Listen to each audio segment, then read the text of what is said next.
সূর্যাস্তের পর ভুলেও এই কাজগুলি করবেন না, জীবনে নেমে আসবে আর্থিক সংকট।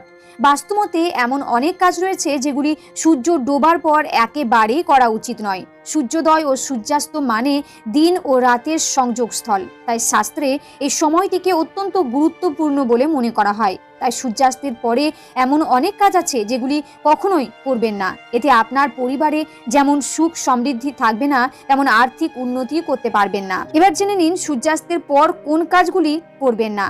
সন্ধেবেলা ঘুমাবেন না। অনেকে সন্ধেবেলায়ও ঘুমিয়ে থাকেন। শাস্ত্রমতে সন্ধেবেলা ঘুমাতে নেই, কারণ এর ফলে তাদের বয়স কমে। পাশাপাশি বাড়িতে নেতিবাচক শক্তির প্রসার ঘটে। আবার ধর্মীয় দৃষ্টিতে মনে করা হয় সন্ধেবেলা লক্ষ্মীর আগমন ঘটে। এ সময় পরিবারের সদস্যদের ঘুমাতে দেখলে দেবী রুষ্ট হয়ে চলে যান। সূর্যাস্তের পর বাড়িতে ঝাঁট দিতে নেই। সূর্যাস্তের পর কখনো বাড়িতে বা উঠোনে ঝাঁট দিতে নেই, কারণ এটি আর্থিক অনটনকে স্বাগত